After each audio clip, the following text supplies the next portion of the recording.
is microtonal guitar music.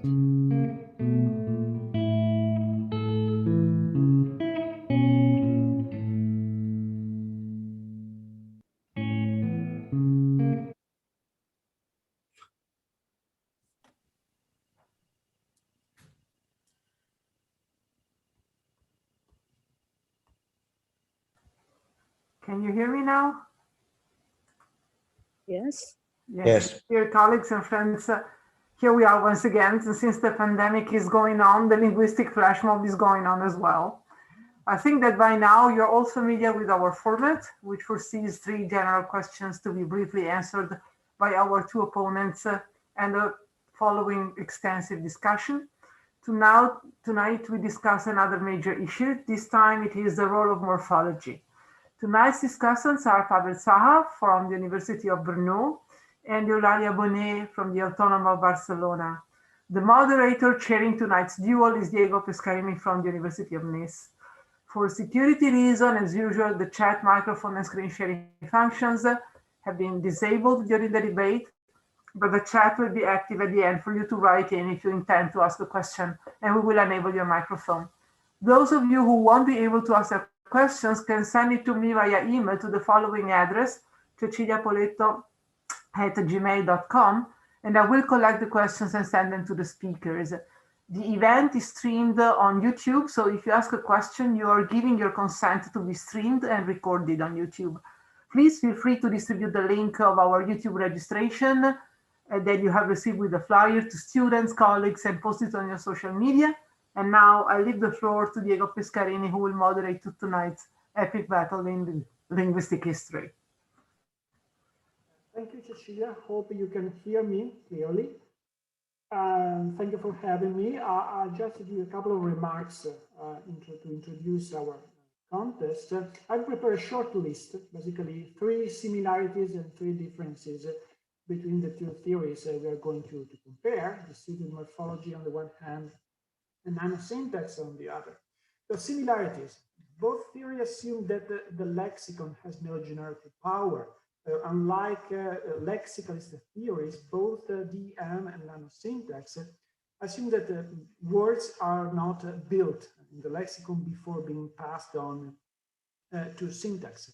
Syntax, this is the claim, syntax is all the way down. For sure, in nano-syntax, we will see that in the student morphology, we have to assume a certain division of labor between syntax and a post-syntactic morphological component. Or to put it with Alec Moran's words, don't do morphological analysis in the privacy of your own lexicon. This concerns the third question our guest will try to answer, which is about the lexical integrity hypothesis. The lexical integrity hypothesis cannot be maintained, it must be heavily reformulated. At least I'm a bit curious because in principle, I think that both our guests will agree. The answer of the 2 speakers are not expected to diverge radically, but I think that the 2 theories will do different prediction, different reformulations of very basic concepts, such as word, or the difference between bound and free morpheme. These are very basic tools that we use in everyday linguistics to describe linguistic facts. And I'm a bit curious about how the morphology on the one hand and nano-syntax on the other can translate these very basic concepts into their vocabulary. The second main difference between, on the one hand, the student morphology and nano-syntax, and on the other hand, the other morphological theories within the generative paradigm, at least, is that both the student morphology and nano-syntax believe in the existence of the morpheme. The morpheme was a pre-generative concept. You can find very interesting definition of morphemes in traditional structuralist handbooks by Hockett, by Bloomfield, for instance. In the early morphological theories within the generative theory, the concept of morpheme has been abandoned. Generative accounts have preferred the amorphous theories of morphology, where word formation rules, for instance, take place. With the distributed morphology and nano-syntax, we have a sort of revival of the morph. The third pillar of both DM and nano-syntax is that in both we have late insertion. So both believe that syntactic structure do not manipulate phonological entities. Phonological exponents are late inserted. This will be the subject of question B of our program. Both discussant agreed to answer this question first. So the first question we're going to address is lexical insertion related? Is late insertion necessary? If so, why?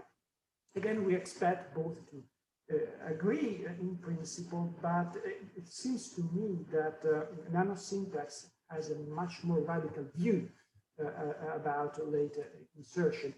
Distributed morphology is by definition distributed. The lexicon is distributed. We have several components in the boxology. So in principle, early insertion is not excluded a priori. Whereas in nano-syntax, this is my intuition. The vision about late insertion is much more radical. So to summarize the similarities, syntax all the way down, morphemes as primitives of theory, and 3, late insertion. What about differences? Well, the first difference is that they have different names. This is a trivial observation, but distributed morphology is a theory of morphology. Nano-syntax is the theory of syntax, or better, is a theory about how syntax interact with the lexicon and phonology. Conversely, in distributed morphology, we have an autonomous morphological component that can manipulate syntactic objects before spelled out. This is reflected also by the technology used by the two theories. The technology of distributed morphology reminds of the technology of traditional morphophonology. We have rules that can split or manipulate feature bundles.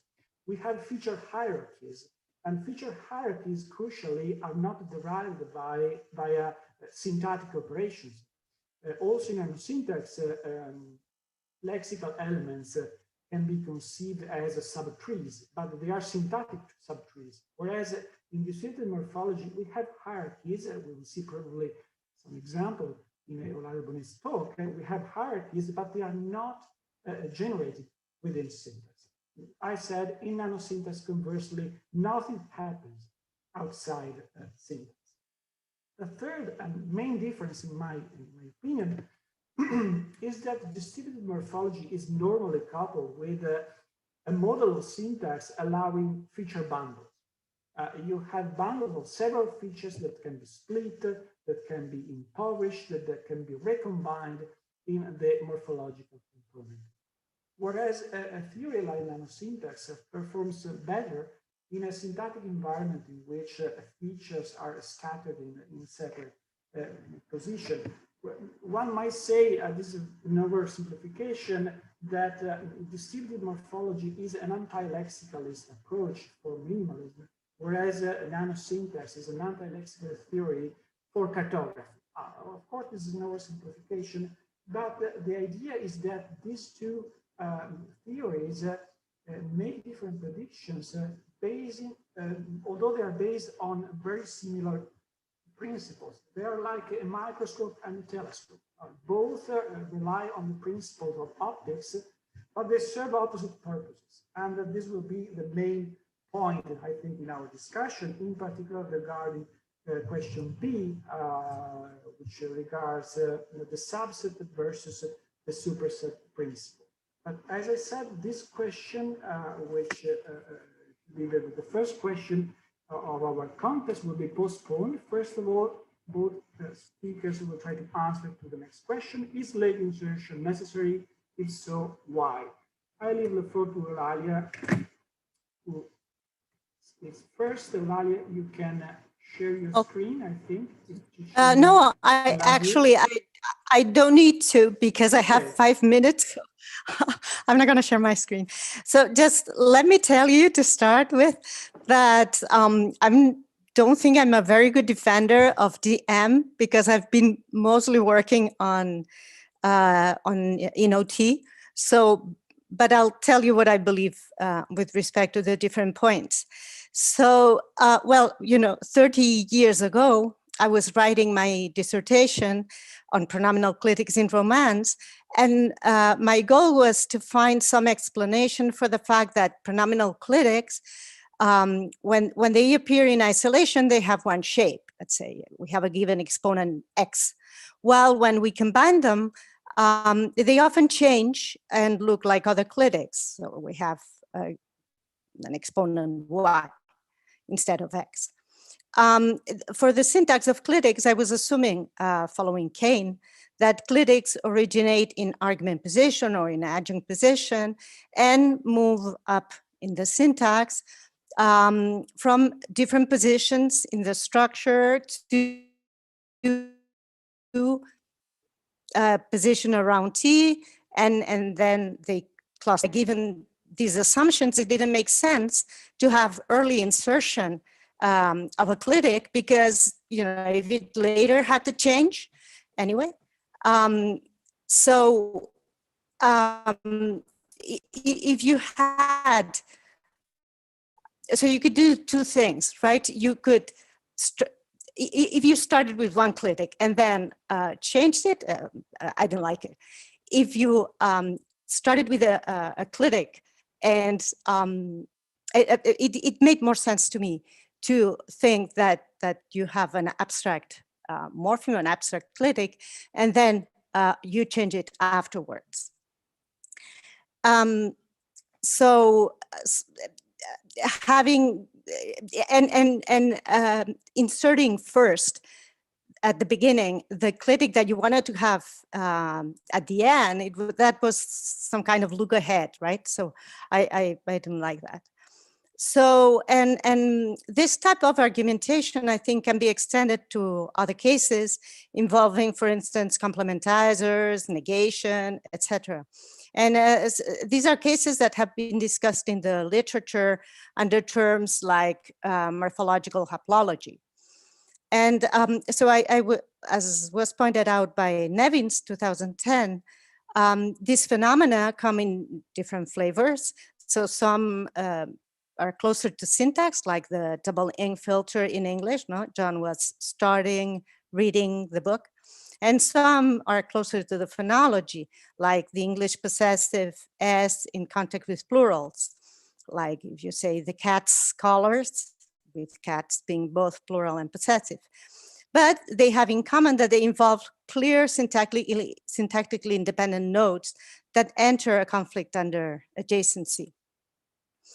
Actually, in a very limited way, the presence of abstract morphemes, that is terminals without an exponent, is already assumed in SPE back in 1968, where surface structures contain elements like past, right, instead of ed, for instance.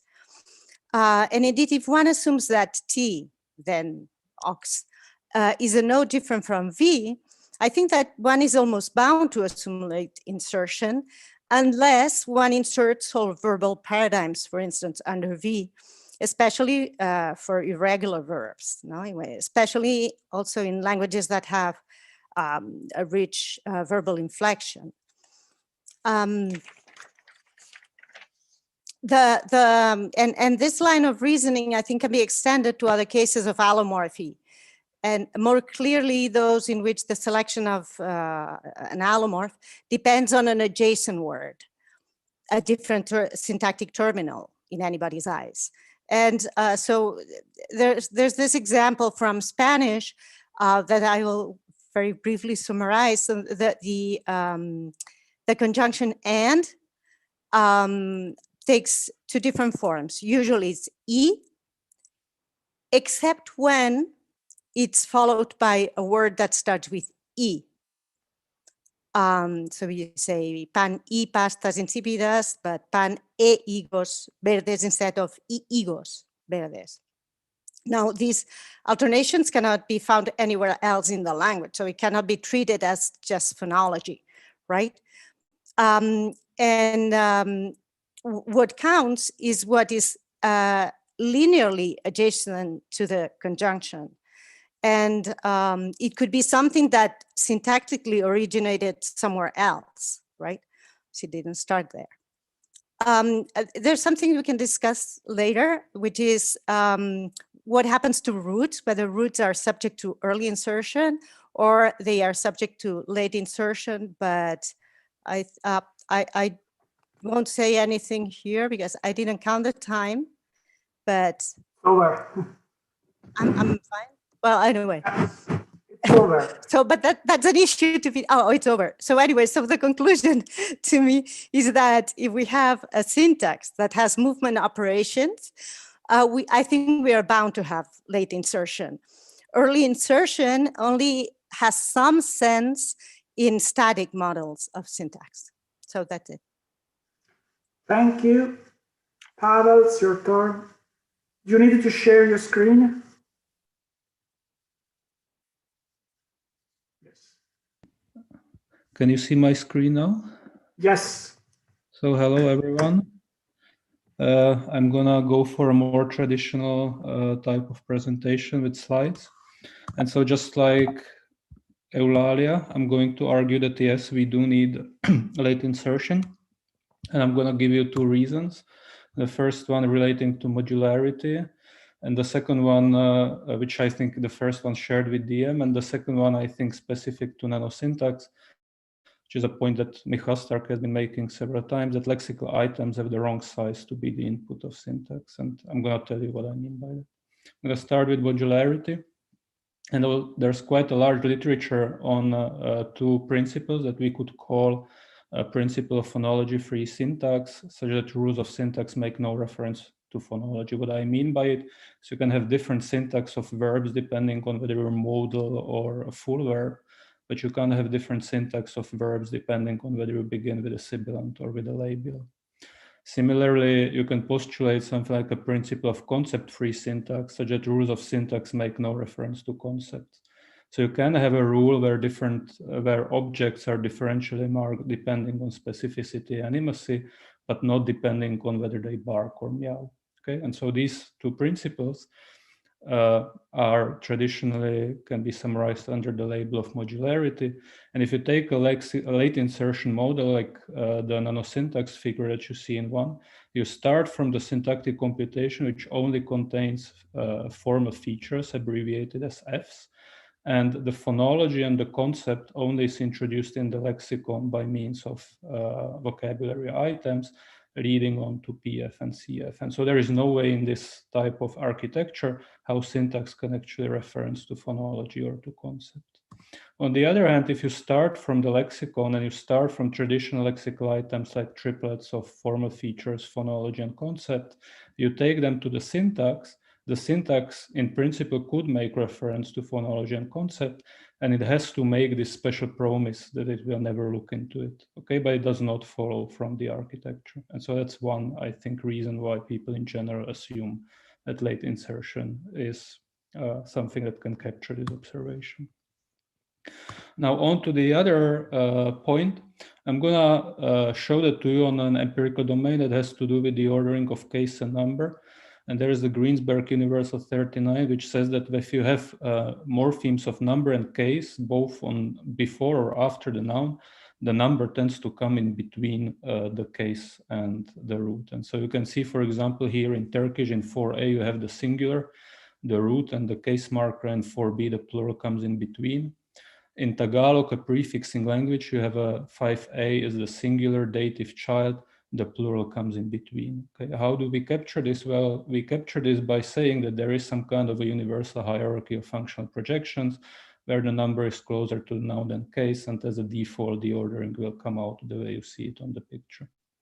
There are, of course, counterexamples because, I mean, Greenberg, that's why Greenberg formulates that as a tendency. And you can see in some languages, the case marker comes closer to the noun than the number marker. Now, there is a work by our graduate student here, Veronika Klodová, who reminiscent of Memo Cinque's work on the U20, kind of observed that these counterexamples are only found after the noun.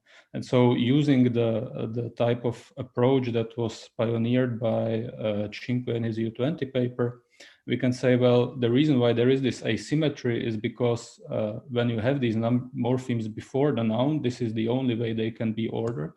but the post-nominal order is a result of movement, and therefore the noun phrase can move across case and number, leaving them in their base-generated position, thereby producing these types of counter examples, okay? And this is all just the background to what I want to really say about lexical items. And the point comes when you look at languages like Czech, which are not agglutinative, like Turkish or Tagalog or Armenian, but they fuse case and number together. So if you compare the singular locative, for example, pánovi, ser, or locative case, to the plural pánech, there is no way you can decompose the ech into a singular case marker and some kind of a separate plural. Okay, and so the ech is a portmanteau, it fuses together case and number, and it is a property of this lexical item that it does so. And so if you would build your syntactic structure starting with these lexical items, namely the root pán and the suffix ech, this is a type of a syntactic structure that you would end up with, which basically contradicts everything that we have learned about syntax based on these types of generalizations that we have observed before. And so the point about late insertion is that you can basically assume that Czech has exactly the same structure as classical Armenian, and the only difference between the two languages is that once you remove the noun from the KP constituent, you insert a portmanteau marker that spells out both of these formal features. Okay, and so you keep a universal view on structures, you maintain the beautiful generalizations that we have discovered in syntax, and late insertion is what allows you to do it. And so just really to summarize, I've given you two basic reasons for why we want late insertion.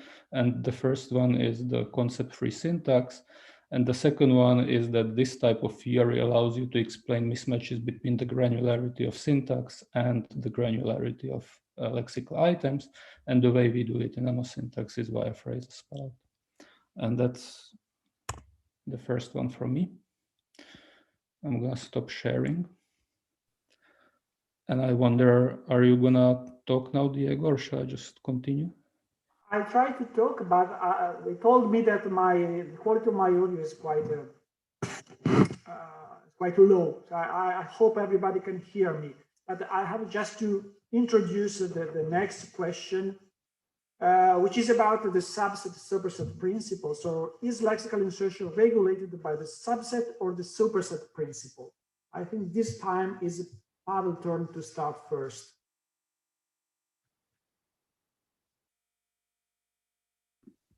Okay. Can you now see the slides? I hope. Yes. Okay.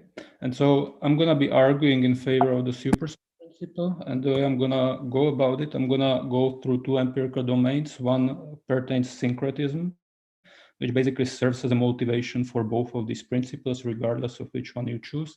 And I'm going to try to move on to this domain that I've just briefly introduced, namely to the domain of portmanteau morphemes. And I'm going to try to tell you why in the distribution of portmanteaus, the superset principle holds a crucial advantage here.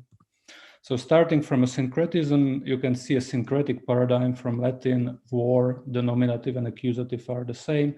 The paradigm servant is there just to show you that things can also be different in the nominative and accusative. And I'm going to be assuming that the nominative, for example, is characterized by the feature A and the accusative by the feature AB. And the basic idea how to capture syncretism is that lexical entries can match multiple feature structures.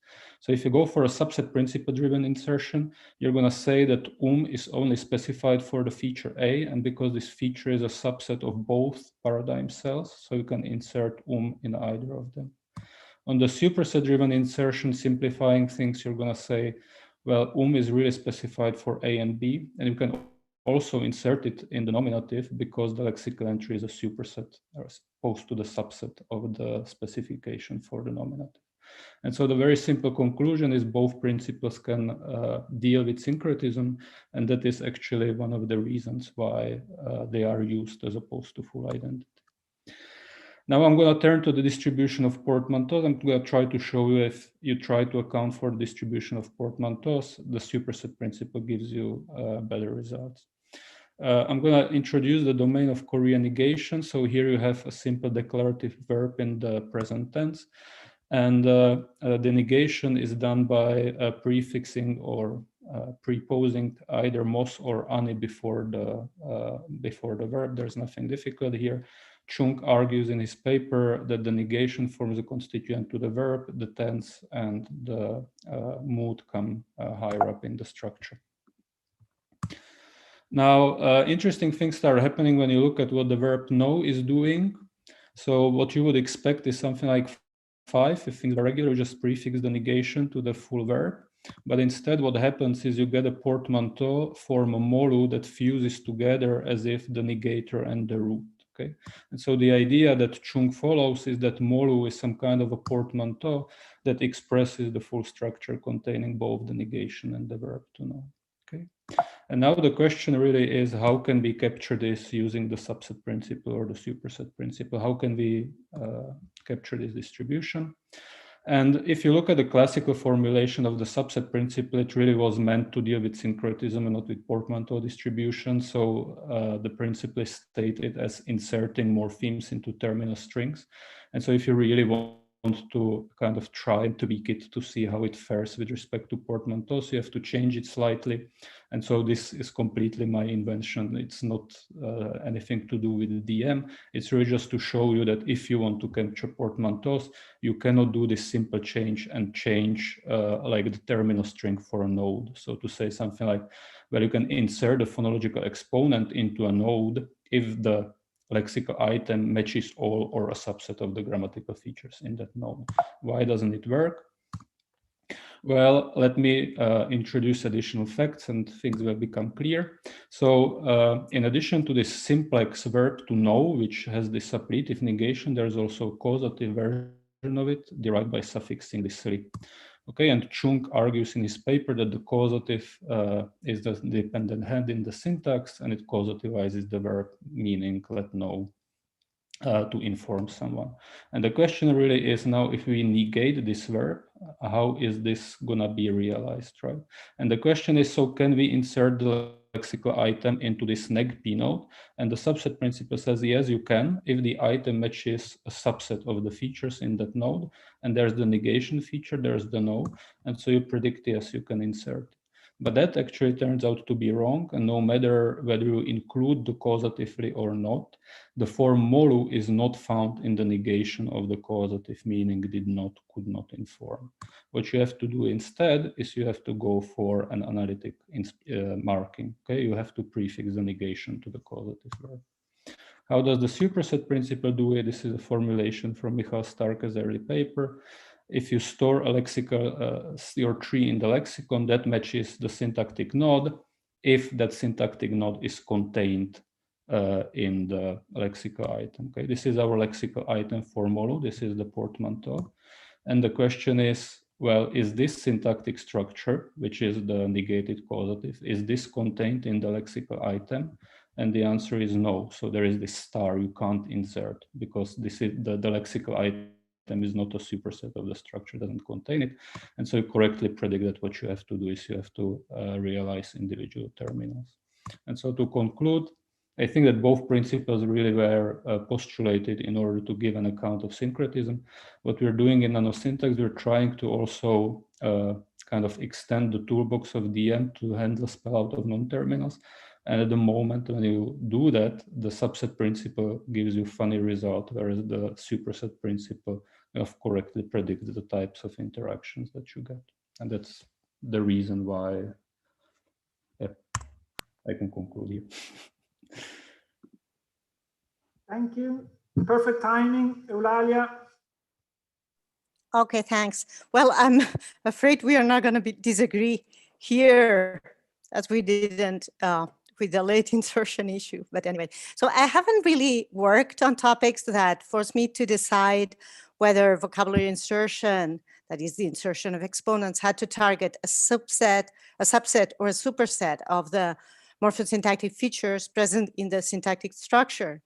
But the question that really interests me is whether vocabulary insertion can target only individual terminal nodes, as in DM, or also sequences of terminal nodes or phrases, as in Nano-syntax. for the DM type of approach, one of the main challenges involves the cases of portmanteau, basically, multiple exponents, extended exponents. So as Pavel just showed. The main mechanism to account for these cases in DM is the post-syntactic operation fusion. Although in some other cases, an alternative analysis is to have a one-to-one correspondence with a single overt exponent for one of the terminals and a zero exponent or obliteration for the other one.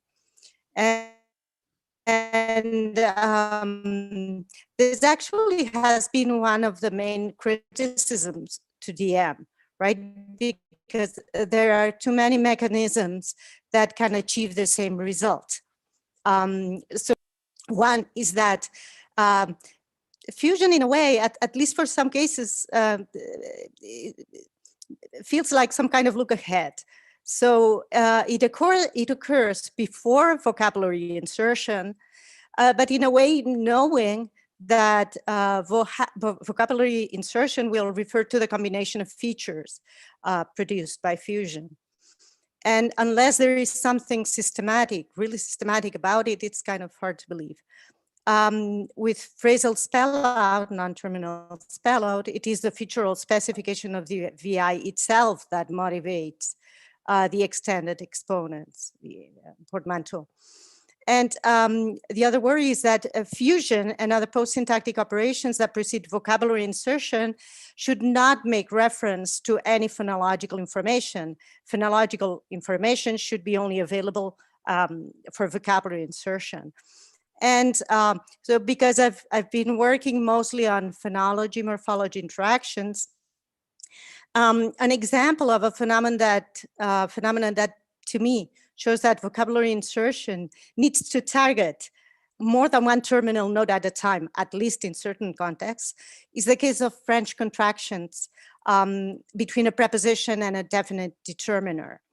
So for instance, the preposition à, to, is clearly different from the definite determiner in examples like à la maison, to the house, or à l'arbre, to the tree.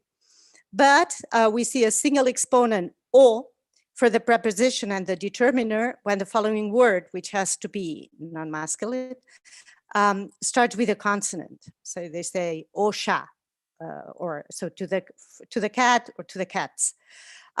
So there are three items that come into play. One is the preposition, the other one is the determiner, and the other one is the following word.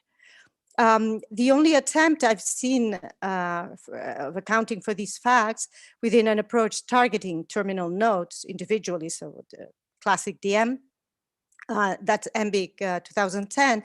And to me, it's clearly a stipulative account. I'm not going to go over it because I have no time.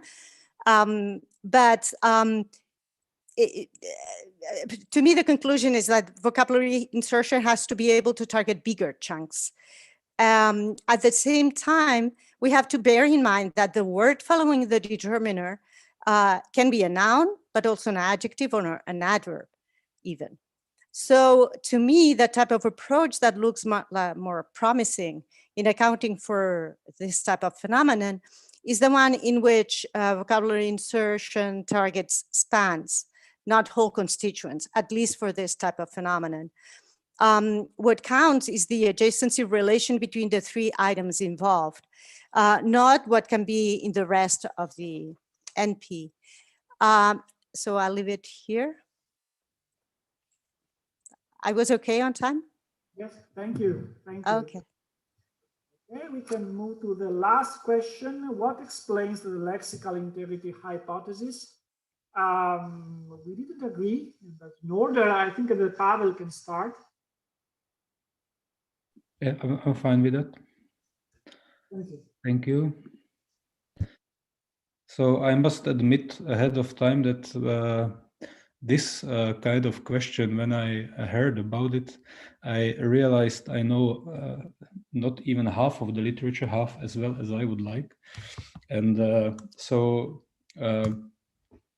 when I sort of course, the thing I knew is that what explains lexical integrity is the lexicalist hypothesis.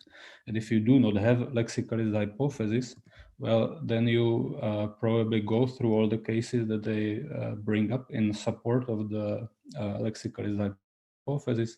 And one example is Ben Bruening's paper 2018 in language, which really kind of exhaustively and critically re-examines this evidence. However, for the kind of benefit of this interaction, I kind of try to look into my own work and try to see if there are actually cases where something like lexical impenetrability is observed, and if I do have actually an opinion on how to approach such things. And so the generalization I looked at is the root suppression generalization proposed in work by Jonathan Bobalik, where he observes that root suppression is limited to synthetic, that is morphological comparatives. And so what he intends to capture by it is that in the sample of languages that he discusses, he does find pairs like 2A good better, but he doesn't find cases as in 2B good more bad, where the conditioning item for the root suppression is actually an independent verb, right? And if you look at this from a lexicalist perspective, this is something you must rejoice, because you choose the lexical item before you merge anything else with it. And so you either choose good, which is the default item, or you choose bad if you have the reason to. But since at the point when this thing is exiting lexicon, there's no more to be seen, right? That only joins in the syntax. So this is actually predicted. It's kind of like the lexical item cannot be conditioned by the things outside of it. And so the way, Jonathan, he suggests several ways how this can be captured, but one of the ways he suggests is that if you have suppletive roots, so you're going to have a pair of lexical items in 3AB, you're going to have the elsewhere item good, and then you're going to have the specific root determined by the comparative. So then he remarks, well, you can capture this kind of a generalization if you say that the interaction between alpha and beta for suppletion is allowed if the intervening node is a head node, but not when it is a phrasal node. So that's the meaning of 4AB, which I simply repeat from his work. Okay, and this seems to be actually a popular approach in morphology. So, for example, in Beata Moscal's LI paper, she observes that nouns in languages can display suppletion for number, but root suppletion in the context of case seems to be largely unattested. And so I think it's instructive to see how she decides to go about it. And so her idea to account for it is to pursue the idea that certain nodes in the structure function as domain delimiters, and morphological processes are confined to operate within domains. In syntax, cyclic domains are implemented as phases. In morphology, domain delimiters are category heads. That is little n in her particular case. And so the type of picture you end up with is that you do have a syntactic structure all the way down, but somewhere inside these structures, you have nodes that are marked by some kind of a special blue or red or violet pen that correspond to some locality domains.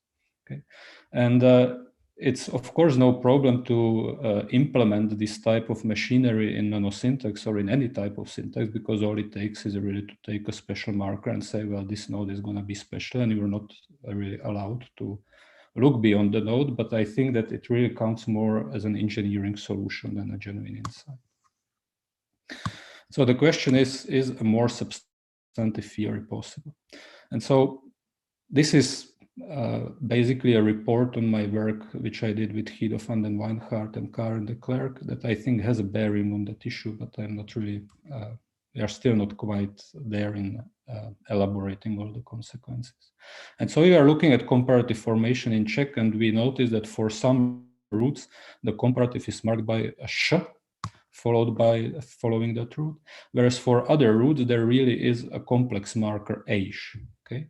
And so in order to get a handle on this complex marker, we propose that the comparative actually has two components, call them C1 and C2. We're still working on what exactly they mean, but that gave us the possibility to place each of these markers in a particular position.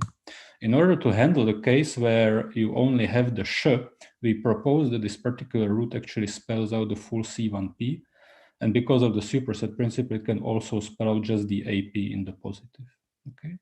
Nevertheless, the consequence of our approach was that in this class of roots which take the sh, there is a difference between the constituent you spell out in the positive and in the comparative degree, and you open the door for a root suppletion. However, in the other case, where the adjective spells out the AP both in the positive and in the comparative, there doesn't seem to be a way for suppletion because they're spelling out the same constituent. And so we looked at this prediction. It turned out that whenever you have a suppletive adjective in Czech, I mean, there's one country example that we explain away. So whenever you look at the suppletive comparative, they always only take the sh. And there are no cases that would be like in 8, where the positive adjective would change a root in the comparative, but have the 2 markers. Okay, and so we discovered a restriction on suppletion in Czech, which doesn't have to do with whether you have suffixal or separate word, but which has to do with the way the comparative is marked. When it has 2 markers, when it's complex, there is no suppletion. There's only 1 marker. There can be suppletion. Okay, and so when we, with this idea in mind, we revisited the English more, or the contrast between good, better, and intelligent, more intelligent. It seemed to us reasonable to assume that more is actually bicomponential, and therefore the cases as in 9b, intelligent, more intelligent, fall in the case where in Czech there is no suppletion, but not because this would be a different word, but because the comparative basically attaches to something that's identical to the positive. And therefore, using that theory, we can rule out this pair good, more, bet, without recourse to this word internal differences, simply as an instance of the case where the comparative marking is complex. Therefore, the root has to spell out the same thing as in the positive. Therefore, you can't be suppletive. And so the conclusions, what explains lexical impenetrability. And to be honest, I'm not really sure, but the only answer I suggest that it's going to be ideally something that does not amount to drawing a red circle around a particular constituent. And I'm going to leave it at that. Thank you. Eulàlia, your turn. Okay. So so when I was first told about the content of this question, my immediate reaction was to ask myself, well, what's lexical? And integrity in what sense? So addressing first the lexical bit. I think it's impossible to draw a clear division between what's lexical and what is non-lexical or bigger than lexical.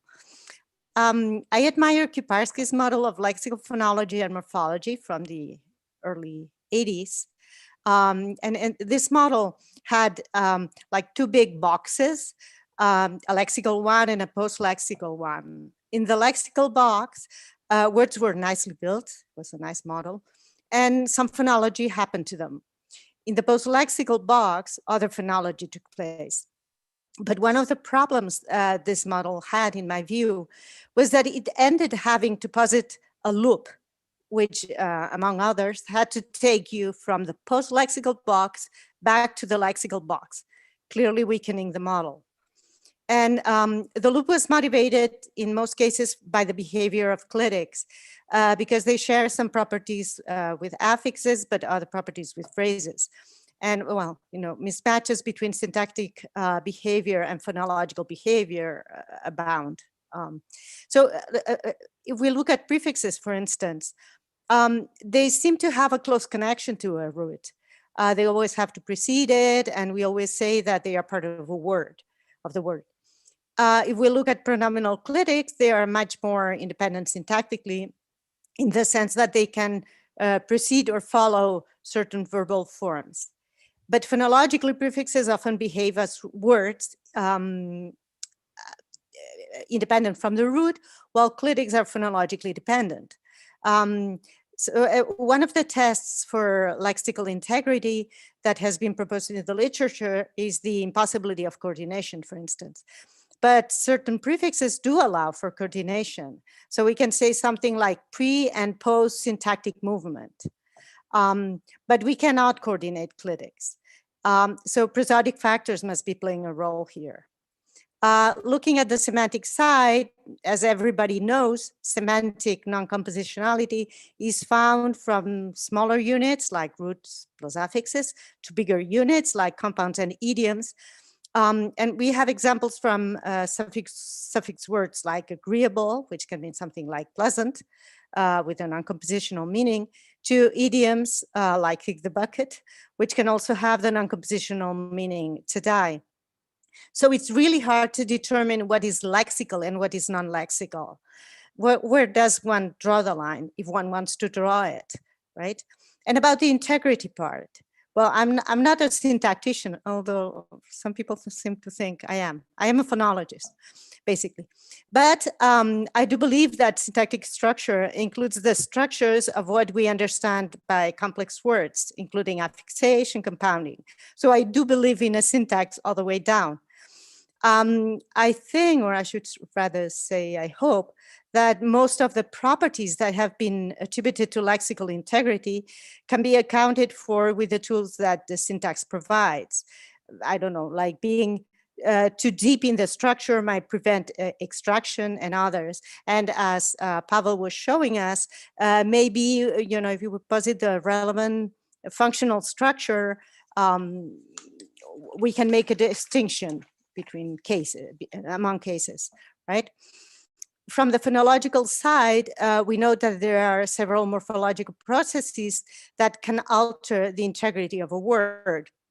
Going to one extreme, we have the case of root and pattern morphology, like in Semitic languages, in which we have a consonantal root that ends up having vowels interspersed with the consonants through some morphological operation.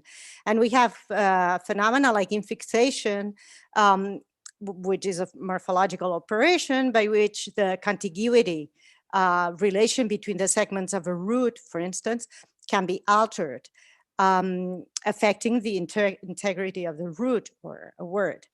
So actually, for me, the interesting question is not whether there is a lexical integrity hypothesis, but what are the precise phonological or syntactic or morphological principles or constraints that prevent modification in certain domains.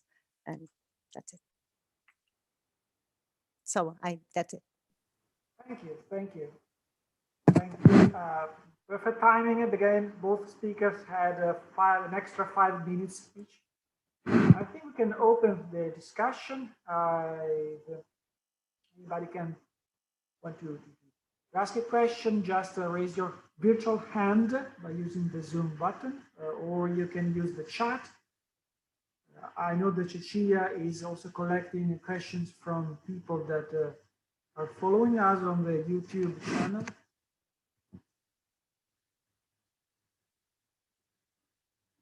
Clarification question includes about data, for instance. Diego, sorry, Rita Manzini has a question. Okay, Rita has a question. Where's Rita? Hi there. Hi, I'm Rita. gonna say what I'm gonna say what I always say.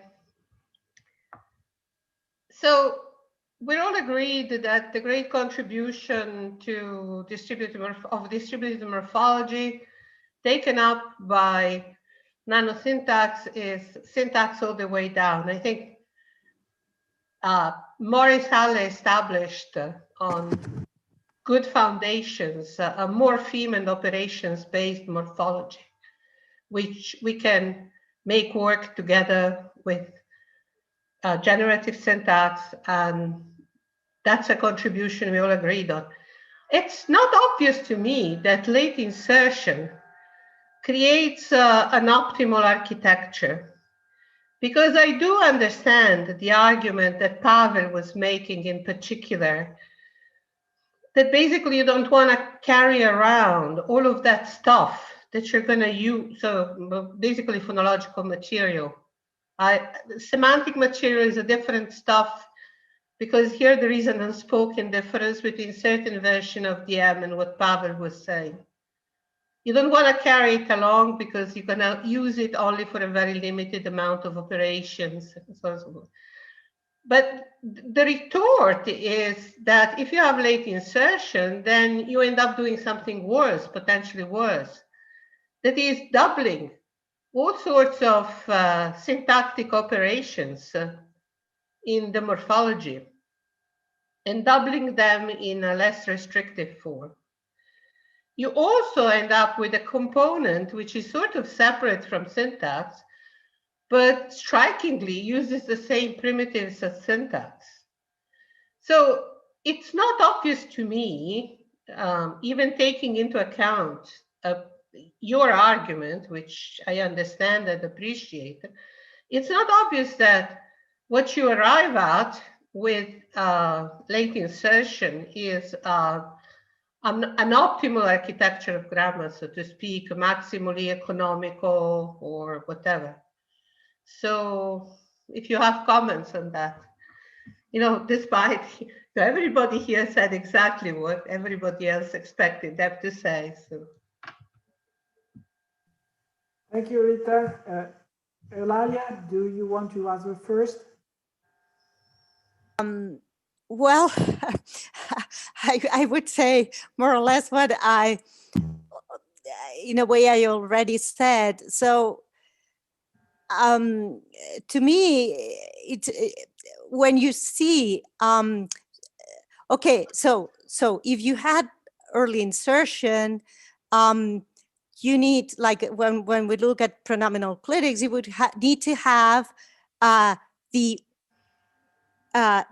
structure that you have in the end, right? And to me, then how do you relate these altered structures with the structure of the clitic in isolation? Actually, you know, Eulàlia, specifically for Romance clitics, both myself and Savoia, and quite separately Richie Kane, we generally don't agree on anything, but on this we agree. We try to do them in the syntax. It's not very difficult. It's not a particularly heavy burden. So he has the silent categories, but, you know, me and Savoia have other sort of, have lots of selectional restrictions, but it's not impossible. Yeah. So, you know, actually the relative burden that you place on the descriptive side can actually be looked at. Except that somehow I don't think this morphology in the syntax is taken very seriously. Primarily, I think because everybody thinks that it's like a second job for people like me, or even more so for Richie Kane. But what could do it? I mean, what we seem to conclude is that precisely, at least in certain cases, like Romance clitics, maybe not in all cases, or we did these mesocrasis bits, right? Comparing it to the, so anyway, I don't want to, you know, it's not my presentation, but. Yeah. So. Sorry, I forgot to mention that then you have these cases of allomorphy or portmanteaus. So the case of French also is useful for late insertion, right? So this whole thing, it depends on the words you have next to them. Then how do you do it? Yeah. I'm not saying I'm right. I'm saying it's a research question. Mm-hmm. So I'm gonna continue in saying the expected things. My talking point would be that you mentioned that there is this doubling effect. That basically what you're doing is you're doubling what you already did in the syntax. And I don't know, I think that that's kind of simply wrong, because yeah, I can imagine that if you would have both a pre-syntactic lexicon where you store bundles and then a post-syntactic lexicon when you realize the bundles, there is some kind of a doubling, right? That you have basically two lexicons in a way and you prepare your life for later on. But if you look at what the Nano-syntax framework is doing, basically what precedes syntax is no lexicon of sorts. It's only universal features. There is no language-specific list preceding syntax. there are no language-specific operations in syntax, and all the language-specific stuff comes only later. So I don't see in what sense you call this a doubling. And the idea here is simply that what the lexicon is doing, it's linking syntactic structures to their pronunciation. And I simply don't see how you can do away with it without it, right? I can't see how you can have a theory where you don't pair outputs of syntax with, or inputs to syntax with pronunciation. So everybody has to have that, and it's not doubling anything in that theory. So I simply have no idea what the doubling is supposed to pertain to in the case of. I wonder if there are other questions, because otherwise I'd be happy to continue. But yes, the way I put it was, this definitely applies to DM, not necessarily to the way you put it. And then the question is, I know DM better, of course, but the question is, what is the advantage of having these universal skeletons, as opposed to allowing variation in every component of the grammar? Not variation in the kind of rules that we are allowed to apply, that's invariant, but in the kind of structures that can be created by the interaction of those rules with precisely the lexicon. So that's not clear to me again, but yeah. You want to answer? Otherwise, we can collect another question. We have another question. Yes, you can activate your mic.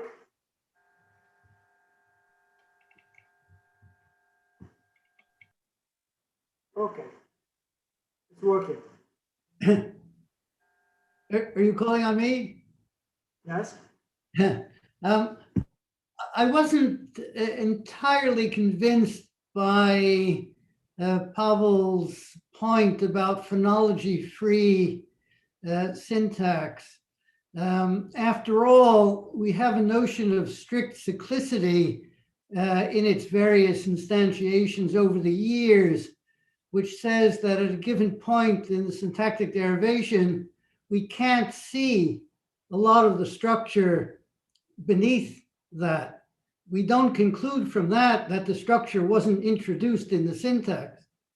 So the question is, could we think of the blindness of syntax to at least a lot of phonology in the same way? The phonology is there in the derivation, but once we get up into the parts of the derivation that we call syntactic, we can no longer see the phonology, but it was there.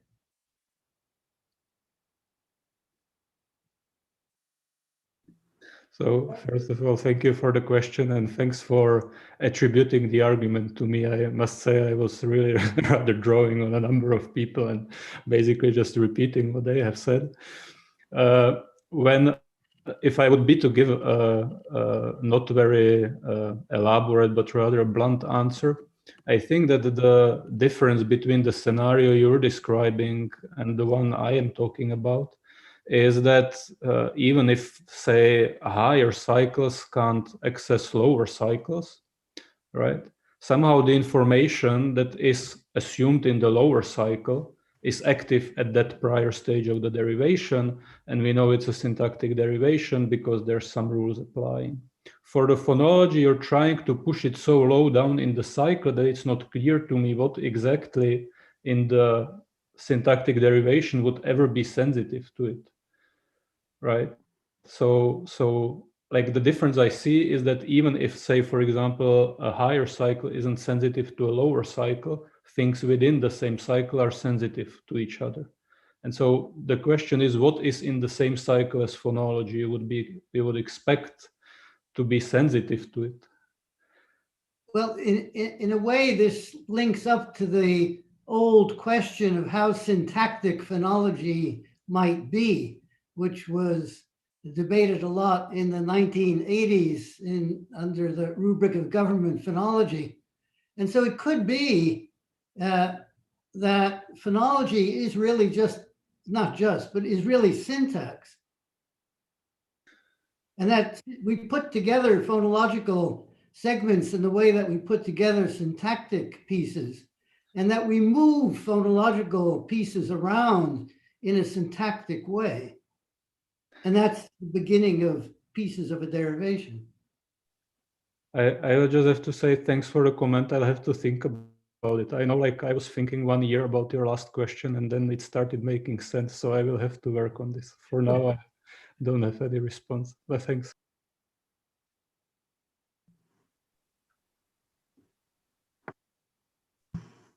But still, I mean, yeah. So there are people who treat phonology a little bit like syntax, but I mean, well, they use similar names.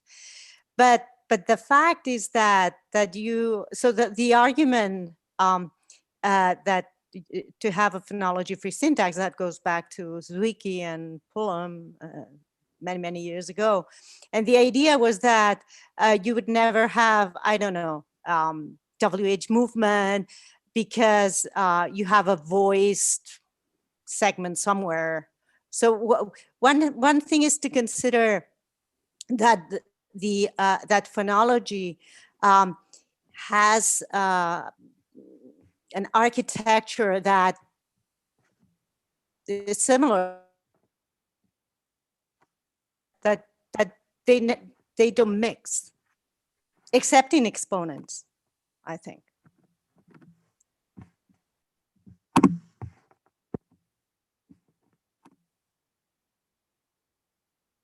There are comments in the chat. Yes, we have another question by Omer Klinger. If you can, okay. So I just wanted to bring up, I hope you can hear me,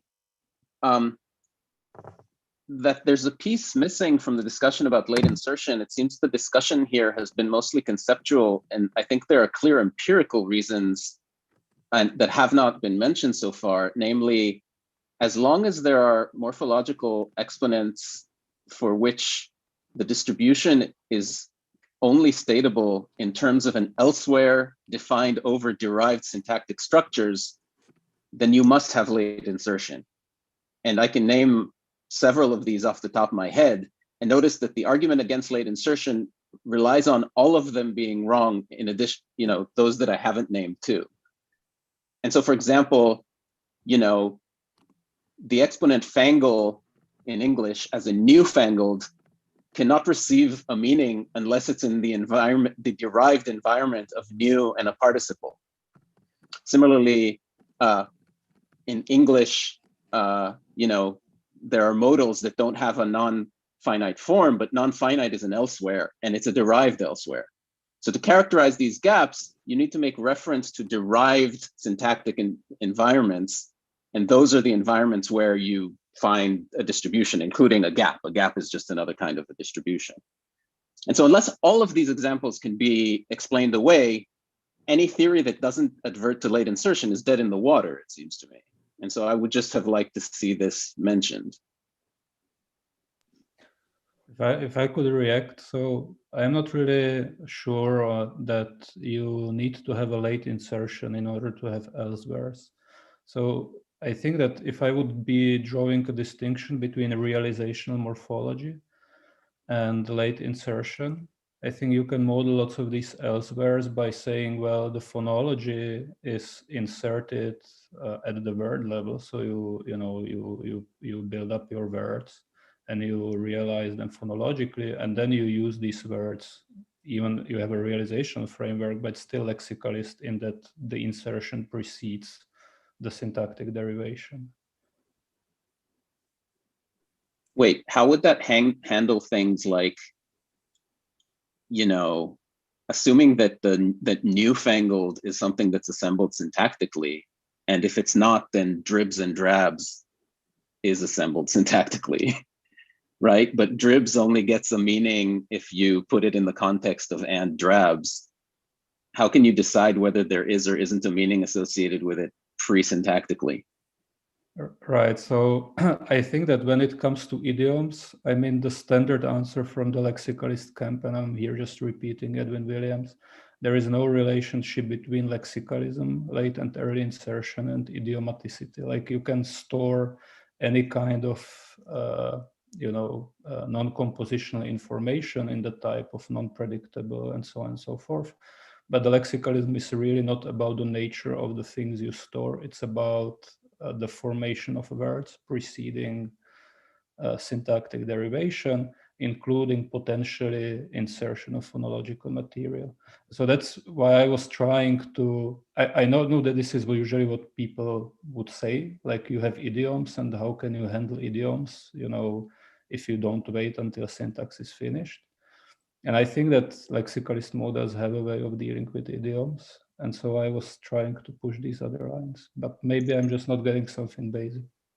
Well, I just like to remark that the use of idioms is just because the LF side is sometimes easier to talk about when you're not writing on a board. I think everything I said about dribs and drabs can be said about the form of the modal can when it's sitting next to finite t versus other times. Like what I said about meaning for dribs can be said about the form of can next to t, and assuming that the two come together via some syntactic mechanism, everything else follows the same mutatis mutandis. So I don't think an idiom escape hatch would get you out of this problem, but I'll stop monopolizing the time, sorry, I guess. Yeah, I have to stop you, sorry. Eulàlia, if you want to reply, we have also two other questions. One by David Pescarini, the second question by Andrea Noro, and then Cecilia for the closing remarks. No, Yeah, so no. David Pescarini. Yeah, so this is just a very small remark. Just thinking back to Richie's comment, and then also to Pavel's point where he expressed a visceral distaste for drawing circles around domains and declaring them impenetrable. I mean, we have multiple ways of talking about locality in multiple places where notions relevant to locality are invoked in syntax. So one is the concept of headedness, right? So while there may be syntactic processes sensitive to properties of dependence of a head that the head cares about, like say transitivity, things that can happen to bare WH phrases in English, say that can't happen to phrasal WH phrases, arguably having something to do with the transitivity of the D head, say, if we're talking about nominals. We don't have syntactic processes, to my knowledge, maybe I'm just not thinking of the right ones, that do something to a noun phrase if and only if there's a modifier, for example. Right? So we kind of think that's because of the notion headedness, that some information goes from daughter to mother and some other information doesn't go from daughter to mother. So if we didn't have late insertion, if the phonology was tagging along with us from the beginning, another way of thinking about its limited role, its invisibility to the syntax, could conceivably be that there is a head modifier structure internal to the word, and that the phonological content might not be playing the role of the head. Then we could ask why that's the case. I'm sure there are other versions of my comment floating around, but it's just there are multiple notions of locality that we're used to, and I'm not sure that all of them have been explored or thought about in the context of the issues being discussed today.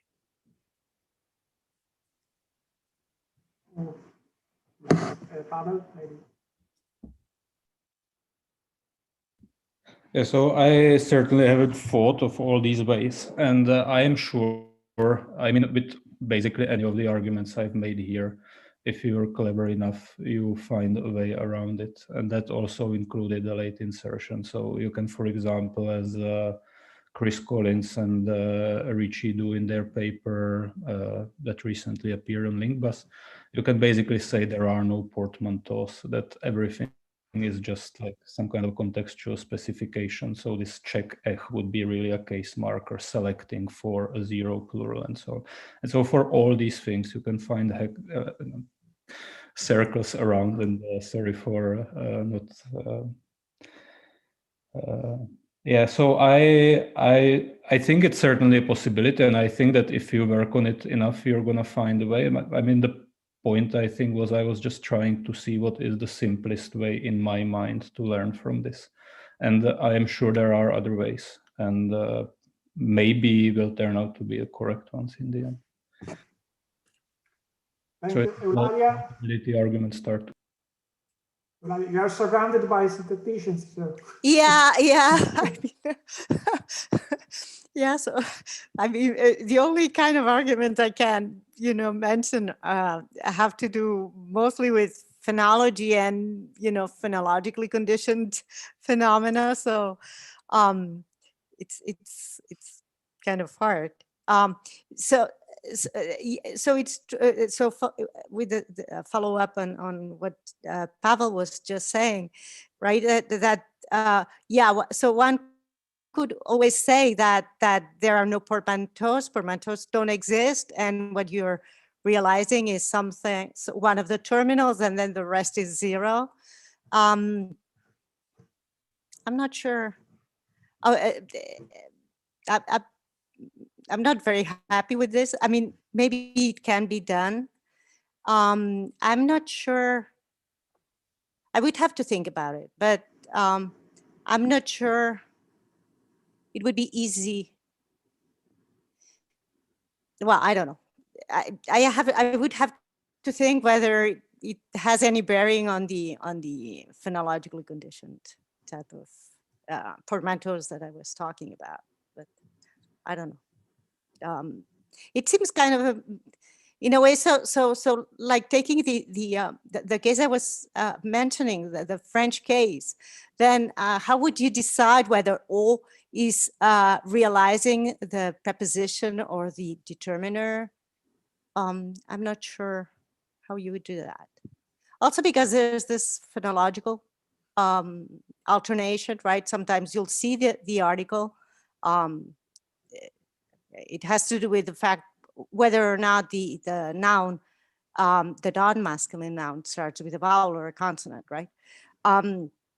So I don't know whether there would be a natural way of deciding on which one you're realizing. So I would have to think about it, but I don't like it very much. Thank you. Last question by Graham. Yeah, I mean, I have a very, very general question and a methodological one. And that pertains to the notion of late insertion. Actually, in fact, pertains to the adjective late in late insertion. I always have difficulties in understanding whether we are dealing with competence or performance models. But my general question is the following. How would data coming from neuropsychological experiment be relevant for you to decide whether late insertion as opposite to starting from, having phonology together with syntax in the first place would be any result for neuropsychological model be relevant for you or not?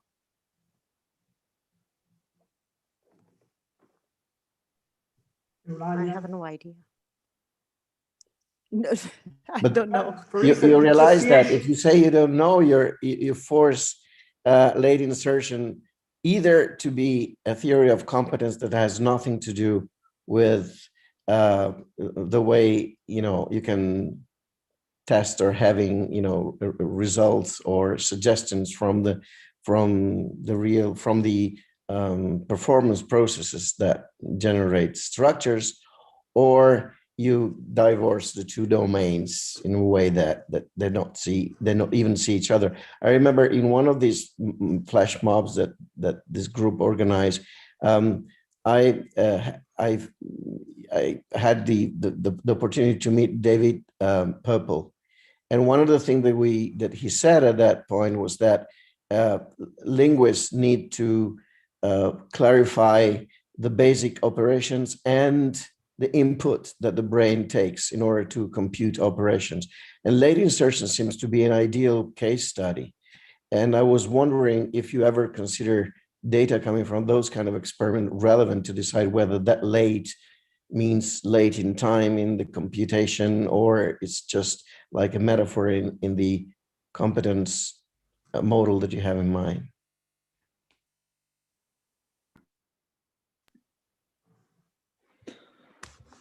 So I don't know myself what to answer, and the way you phrase the question, it seems to me one should expect some kind of neurological evidence for these kinds of things. But if you would be more specific and ask what kind of evidence, then I simply do not have the capacity to answer it. Because I'm not asking whether you're keen to accept any results that we know of, but if in principle that kind of data would be relevant to decide whether late insertion is relevant or not. So in fact, I'm forcing to ask you whether late insertion is a model for the competence or the performance, assuming that that distinction makes sense, which to me does. Even non-answers, I don't have any, is an answer here, clearly. I never thought about it. Me neither. Yeah, I don't know. I don't know. Thank you for the last question. I'm publishing in the chat a link to a new article in the Open Access journal Isogloss. It has just been published today. There are 8 parallel interviews to people working for framework, cartography, minimalist distributed morphology, and nano-syntax. So if you want to check out the article after the flash mob, maybe you can do something more about this comparison between theories. And we included a question about experimental results, possible experimental results resulting from the two, for the 4 theories actually. So I leave the floor to Cecilia for the concluding remarks. Well, as usual, I would like to thank our collaborators who have been made also tonight's session possible. You see our graphic artist Enrico Castro, our composer Ake Huben, the security group Tommaso, Nicola, the other Tommaso, Francesco, Giacomo, Yang Yu, and Caterina, and also the linguistic aperitif group that you see here. So our next meeting will be exactly in 1 month on the 18th of March.